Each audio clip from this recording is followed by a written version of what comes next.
오늘은 일본에서는 하하노 슈지츠, 한국에서는 어버이 주일로 지킵니다. 그래서 제가 오늘은 설교를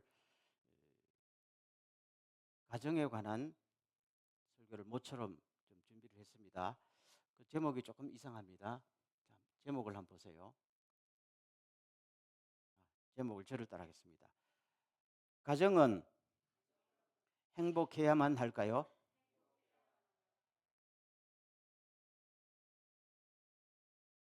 이상하지 않아요? 가정은 당연히 행복해야 되는데 제가 거기에다가 행복해야만 할까요? 라고 질문을 하고 있잖아요. 이것은 제 질문이 아니라 성경 창세기부터 요한계시록까지 나오는 일관된 질문이 바로 이 질문입니다. 오늘 한번 본문으로 들어가겠습니다. 파워포인트를 한번 열어보세요.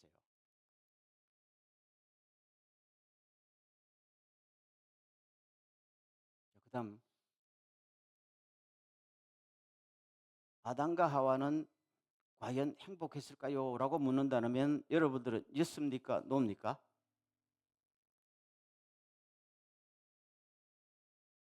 여러분 아담과 하와 몰라요? 예스입니까? 노입니까? 노지요. 그러면은 아담과 하와를 중매시킨 분이 누구예요? 하나님이 결혼 주례했어요. 그런데도 그 가정이 행복하지 못하다. 문제가 있어요, 없어요? 있잖아요. 이미 성경은 아담과 하와부터 가정이 행복하지 못했다고 이야기하고 있어요. 보세요. 읽겠습니다. 시작. 내가 먹지 말라고 한 과일을 내가 먹었구나. 하나님이 나와 함께 있게 하신 여자가 과일을 주어서 내가 먹었습니다. 여성분들, 이런 남편하고 같이 살고 싶어요? 죽여도 나를 죽이십시오. 이렇게 돼야 되잖아요. 저 여자 때문에 내 인생이 망했다는 거 아니에요? 물론 아담에게 봐서도 저 여자 때문에 내 인생이 망한 건 사실이에요. 그렇다고 이런 남자, 이런 표현하는 남자 같이 살아도 오랫동안 간격이 있을 겁니다. 행복했을 것 같아요. 이미 이 순간 갈라졌단 말입니다.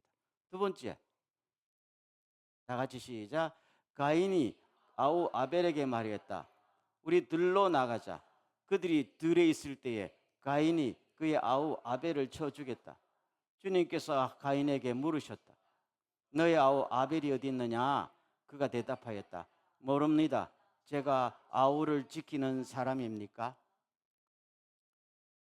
그래도 아들 태어나서 위로가 되고 희망이 있었는데 그 아들이 동생을 돌로 때려 죽였어요. 행복할까요?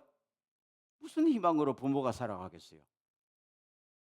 그러놓고도 아주 뻔뻔하게 사과하지 않잖아요. 얼굴에 철판을 깔았죠.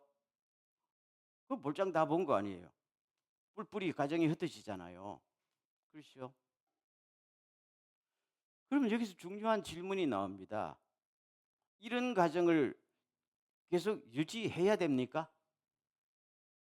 행복하지 않잖아요.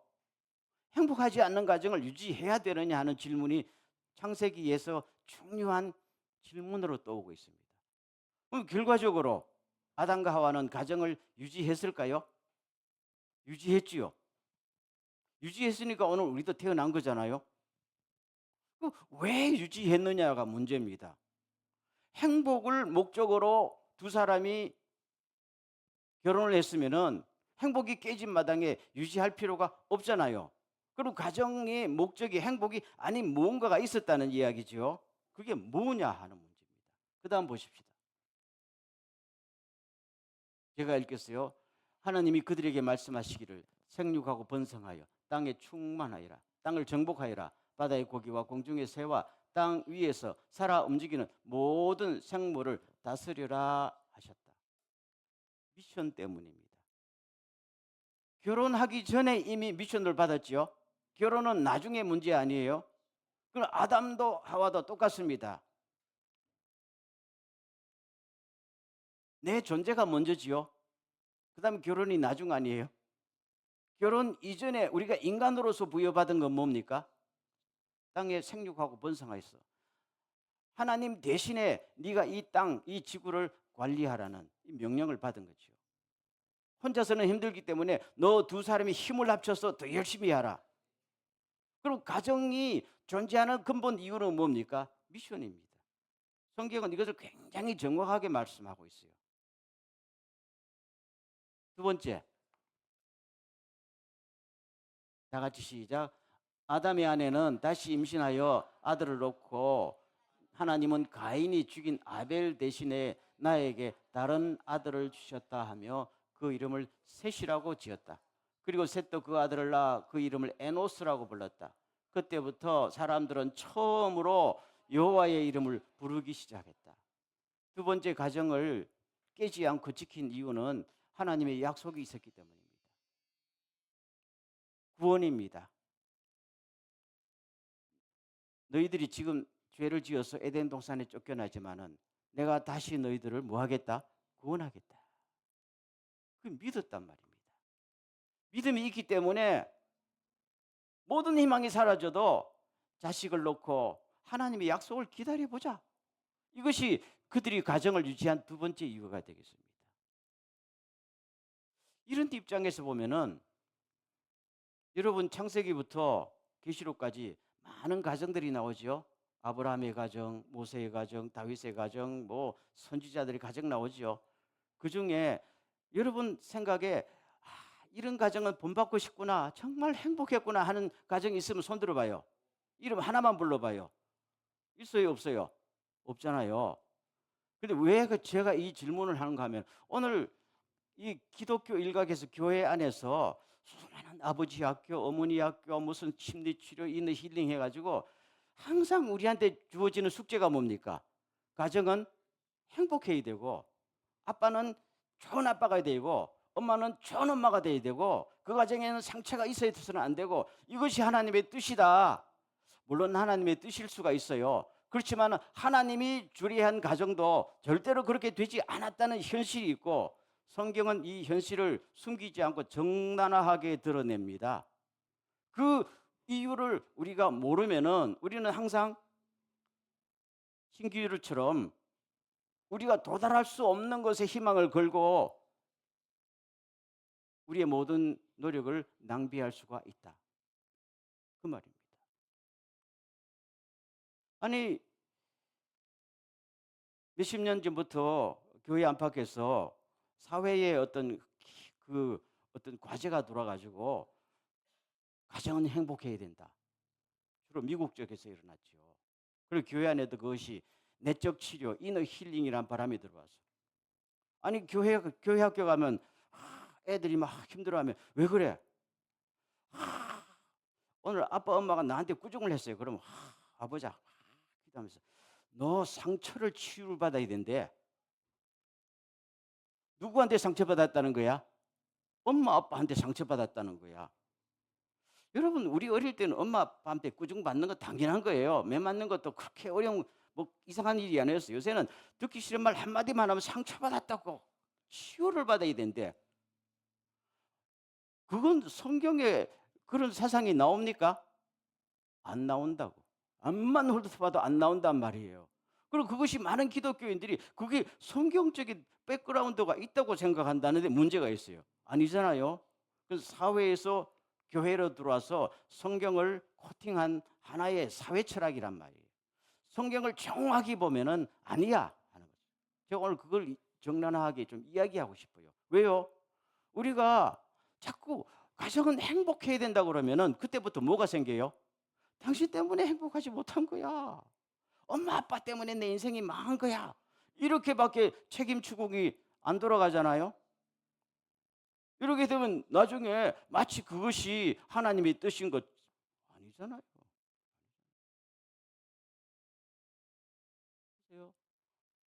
이렇게 힘든데도 아들 놓고 아들 놓으니까 하나님 이 아들이 우리의 희망입니다. 그 아들이 아들을 놓으니까 그때 그들이 뭡니까? 비로소 하나님을 고백하잖아요. 이것이 가정을 지켜온 굉장히 중요한 목적 중에 하나였다는 것을 성경은 밝히고 있다. 다시요. 여러분, 예수님의 가정이 행복했을까요? 예수님은 우리의 신앙의 모델 아니에요? 예수님의 가정이 행복했을까요? 성경 봐요. 그 가정에는 행복이라는 개념이 별로 없었단 말입니다. 오죽했으면 예수님이 자기를 잡으러 온 동생과 어머니들을 바라보면서 누가 나의 가족이냐? 여러분이 하나님의 말씀을 순종한 여러분이 아느냐?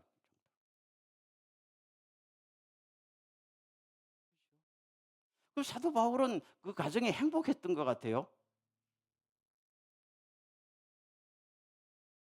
아니잖아요. 복음 전도한다고 온통 수십 년을 바깥에 떠도는 그런 남편을 아내가 감사하게 주여 내 남편을 하나님께 바치니 나도 감사합니다. 이런 아내가 있을까요? 방금 말씀드렸지만 예수님이 그냥 키워놓으니까 나이 30 돼서 그냥 주의 일 한다고 나가버리고 가정을 책임 안 지고 엄마는 걱정이 되고 동생들하고 현관에 알력이 있고 그가 행복했을까요? 그러면 예수님은 사역을 스톱하고 가정을 행복하게 만든 다음에 사역을 하러 나갔어야지요. 주님은 그러지 않았다는 이야기지요. 그러면은 가정의 행복보다 더 놀라운 목적과 하지 않으면 안 될 미션이 있었기 때문 아니에요. 그렇죠? 그건 제가 설명드리지 않아도 알 것이라고 믿습니다. 그 다음으로 넘어가겠습니다. 다 같이 시작. 너희는 먼저 하나님의 나라와 하나님의 의를 구하여라. 그리하면 이 모든 것을 너희에게 더하여 주실 것이다. 여러분, 제가 생각해 보면은 가정이든지 한 개인이든지 우리가 추구하는 행복은 어떻게 보면 신기루와 같은 겁니다. 신기루는 멀리서 보이면 존재하는데요. 가까이 가면은 없어요. 행복은 그냥 행복을 품고 있을 때는 문제가 없는데 그것을 실현하려고 움켜잡으려고 하면은 절대로 손에 잡히지 않는 게 행복이란 말입니다. 그러면 어떻게 행복이 주어지느냐 하면은 우리가 하나님의 뜻대로 살고 하나님과의 관계를 올바로 하고 이웃과 관계를 올바로 할 때 그냥 주어지는 것이다. 아멘.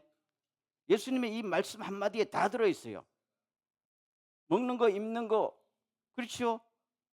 그다음에 우리가 사는 모든 행복이 그 나라와 그의 의를 구할 때 하나님과의 관계를 올바로 할 때 거기서 행복이 오는 거잖아요. 나와 당신의 관계를 바로 맺을 때 거기서 행복이 오는 거잖아요. 움켜잡으라고 돈을 움켜잡고 명예를 움켜잡고 아무리 해도 그게 내 손에 잡히지 않는다. 내 인생만 망가진다. 성경은 이것을 초지일관 우리들에게 가르쳐 주고 있다. 그렇다고 행복을 추구하지 말라는 말이 아닙니다. 하나님은 우리가 행복하게 살기를 원하지만 현실이 그렇지 않다면 이 현실을 통해서 무언가를 다른 것을 바라봐야 되지 않느냐? 그래야 행복이 오는 거 아니냐라고 정확하게 말씀하고 있는 것이 하나님의 말씀이다. 그 다음 나갑니다. 그러면은 실제로 내가 행복을 느끼지 못하거나 내 가정이 이혼이나 사별, 자녀 탈선, 수많은 업스 앤 다운스가 있을 때 행복하지 못할 때는 도대체 어떻게 이걸 감당해야 되는가 하는 이야기입니다.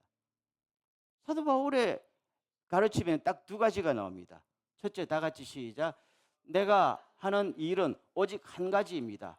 뒤에 있는 것은 잊어버리고 앞에 있는 것을 향하여 몸을 내밀면서 그리스도 예수 안에서 하나님께서 위로부터 부르신 그 부르심의 상을 받으려고 목표점을 바라보고 달려가고 있습니다. 이미 어려움이 왔잖아요. 그러면 가정이 깨졌어요. 사도 바울의 입장에서는 깨진 가정을 회복하는 것도 좋지만은 차라리 목표를 다른 데로 두면 낫지 않겠냐? 그거잖아요. 그것은 하늘에서 나를 부르신 부름의 상을 쫓아라. 그냥 열심히 살아가다 보면은 모든 것들이 다 그 안에서 용광로처럼 녹아버리고 새로운 작품으로 새로운 인생으로 태어난다. 내가 그렇게 살고 있다. 지금 본인이 그렇게 말하고 있는 거예요. 한 구절 더 보겠습니다. 다 같이 시작. 홀로 사는 진짜 과부는 하나님께 희망을 두고 밤낮 끊임없이 간구와 기도를 드립니다. 니온고대 연디マしょうか。せーの。本当のやもめで身寄りのない人は望みを神においで夜も昼も絶えず神に願いと祈りを捧げていますが사도 바울이 디모데에게 편지합니다. 그때 디모데는 에베소에서 목회를 하고 있었죠. 이것은 디모데에게만 주는 게 아니라 온 교회들에게 주잖아요. 그 당시는 교회 안에 힘든 사람이 많았거든요. 노예들이 많았고 특별히 이 싱글 여자들이 많았어요. 여러분, 요사이는 싱글이 돼도 직업도 구할 수도 있고 누가 말을 하지 않아요. 이미 2000년 전에 로마 시대의 신분, 남성 중심의 신분 사회에서 싱글이 된다는 것은 이미 생존이 안 된다는 이야기죠. 그리고 짓밟힌다는 이야기예요. 이런 입장에서 교회 안에 오직 하나님께 희망을 두고 모여든 싱글들이 많았다는 거예요. 그들에게 간절히 혼내를 담아서 이야기하는 게 여러분 행복을 잃었던 행복을 되찾으려고 하지 말고 잃었던 행복에 몇 천만 배가 더 큰 하늘의 행복을 바라보면서 사는 것이 오히려 여러분들에게 낫지 않겠습니까? 아멘. 아니 잃었던 남편, 잃었던 자식을 되찾으려 한다고 찾아지는 게 아니잖아요. 이미 상처가 덕지덕지 붙었는데 그럴 수 있으면 하겠지만은 그러나 그 노력과 그 마음을 가지고 모든 것을 다 회복시켜 주시고 모든 것을 해답하고 해결해 주시고 영광으로 갚아 주시는 하늘의 하나님을 바라보면서 하늘의 삶을 바라보면서 내 인생을 거기에 완전히 올인하십시오. 차라리 남편이 있고 아내가 있고 가정이 있을 때는 그들을 기쁘게 하고 남편 눈치 보고 아내 눈치 보고 이웃 눈치 봐야 되겠지만 이제는 온전히 올인할 수 있지 않아요? 오히려 그것이 하나님을 섬기는데 더 플러스가 되지 않겠습니까? 이것을 만약에 마음을 비우고 행복이라고 생각하고 여기에 모든 것을 투자한다면은 여러분들은 이 땅에서 잃어버린 것에 비교가 안 되는 하나님의 영광과 회복으로 갚아주실 날이 올 줄로 믿습니다. 따라서 여러분 잃어버린 것에 대해서 안타까워하지 말고 거기에 상처를 키우지 말고 오직 예수 안에서 기도하면서 말씀을 보면서 앞으로 나가세요. 절대로 하나님은 여러분들을 무시하지도 않을 것이고 잊어버리지도 않을 것입니다. 이것은 싱글들뿐 아니라 우리 모든 살면서 상처 있고 약함을 가진 모든 사람들에게 해당되는 일반적인 교훈의 말씀이 되겠습니다. 여러분 다시 한번 말씀드리고 싶은 것은 우리가 이 땅에 태어났으면 하나님은 우리의 부모잖아요. 부모는 자녀가 행복하게 살기를 원합니다. 무엇보다도 우리가 성공하고 똑똑해지는 것보다도 행복하게 살기를 원하는 것은 하나님의 마음입니다. 그래서 부부를 짝 지어주시고 가정을 축복하셨잖아요. 그렇죠? 그래서 서로 사랑하라고 하셨잖아요. 그런데 현실이 그렇게 안 될 때, 그렇죠? 사탄은 여지없이 우리를 찢어 발견 놓을 때도 있잖아요. 그럴 때는 우리는 어떻게 되느냐? 행복만을 목적으로 하면 우리가 감당하지 못해요. 그래서 가정에는 행복보다 더 큰 하나님의 미션이 있고 약속이 있구나. 그럴 때는 이것을 능히 극복해 나갈 수 있다. 성경에 수많은 가족들이 싸움으로 찢어지고 죄로 얼룩졌어요. 그렇죠? 다윗의 가족, 아브라함의 가족, 야곱의 가족. 그렇지만 그들이 포기하지 않고 가정을 깨지 않고 나아갔던 것은 하나님의 약속이었고 약속 때문에 하나님의 나라가 이루어졌고 약속 때문에 예수 그리스도가 이 땅에 온 거 아니에요? 그 자손들을 통해서 우리가 이것을 잊으면 안 됩니다. 그리고 다시 한번 강조하지만 마지막 퀴즈. 그렇지만 도저히 회복할 수 없을 때는 어떻게 하느냐? 거기에 너무 마음을 해서 인생의 진을 빼지 말고 그러다 보면 더 큰 상처고 내가 버림받았구나. 내가 실패자구나. 이렇게 어떻게 살아가요? 아닙니다. 너희들에게 잃어버린 것보다 수만 배 하나님의 축복이 기다리고 있다. 아멘. 믿습니까? 이건 단순한 위로가 아니고 팩트란 말입니다. 하나님의 약속이란 말입니다. 그렇다면 믿음으로 이쪽에 올인하십시오. 그러면 여러분들은 오히려 부부 생활하는 사람들보다 더 큰 하나님의 축복과 이 땅에서도 하나님과의 더 가까운 관계가 주어질 것입니다.